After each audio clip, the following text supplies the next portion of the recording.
പഞ്ചാംഗത്തിൻ്റെ സൂക്ഷ്മതലങ്ങളിലേക്ക് പോണ സമയത്ത് നമ്മൾക്ക് ഒരു ദിവസത്തിൽ നമ്മൾക്ക് എന്ത് പ്രവൃത്തിയും ഒന്ന് സ്മരിക്കുമ്പോഴേക്കും തന്നെ ഭംഗിയായിട്ട് നടക്കണ വിധത്തിലുള്ള ഗോൾഡൻ ടൈമുകളുണ്ട്.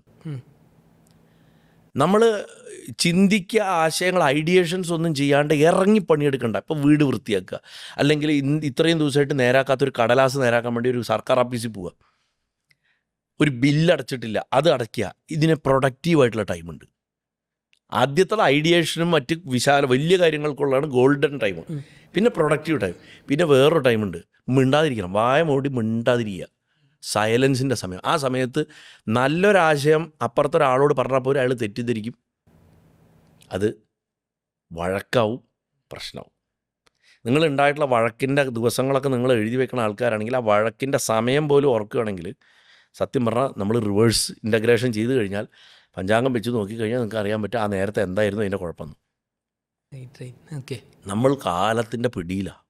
കാലത്തിൻ്റെ പിടിയിലല്ലാത്ത ഈശ്വരൻ മാത്രമേ ഉള്ളൂ. അതുകൊണ്ടാണ് സുദർശന ചക്രം എടുത്ത് ഉയർത്തിപ്പിടിച്ച് നിൽക്കുന്നത്. ഇത് എൻ്റെ കയ്യിലാണ്, അല്ലാണ്ട് ഞാൻ ഇതിൻ്റെ കയ്യിലല്ല. നമ്മളെ സുദർശനം വലയാ ചെയ്തിരിക്കുന്നത്, ഭഗവാൻ അത് എടുത്ത് ഉയർത്തിപ്പിടിച്ച് നിൽക്കണം.